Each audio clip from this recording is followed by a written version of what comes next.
பிரதமர் மோடி குறித்த அமைச்சர் அனிதா ராதாகிருஷ்ணனின் கருத்துக்கு தென் சென்னை தொகுதி பாஜக வேட்பாளர் தமிழிசை சவுந்தரராஜன் கண்டனம் தெரிவித்துள்ளார்.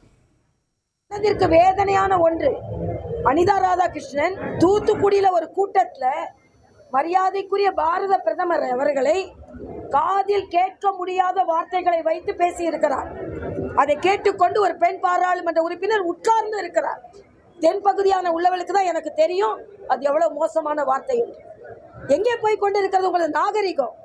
அதே போல் தான் ட்விட்டரில் நான் எதிர்கட்சியை சார்ந்தவர்களுக்கு ஒரு எச்சரிக்கை விடுக்கிறேன். தமிழ் எங்களது உயிரோடு ஒன்றியது. நீங்கள் ஒன்றும் அதுக்கு உரிமை கொண்டாட முடியாது. ஆனால் இஷ்டத்துக்கு எழுதுறீங்க ட்விட்டரில், இஷ்டத்துக்கு எடுத்து ஃபேஸ்புக்கில். அதை பற்றி நாங்கள் கவலைப்படவில்லை.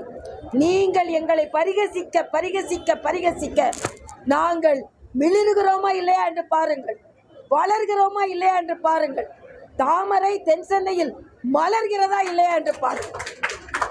தயவு செய்து இது தேர்தல் நேரம், நாகரிகமாக பேச கற்றுக்கொள்ளுங்கள்.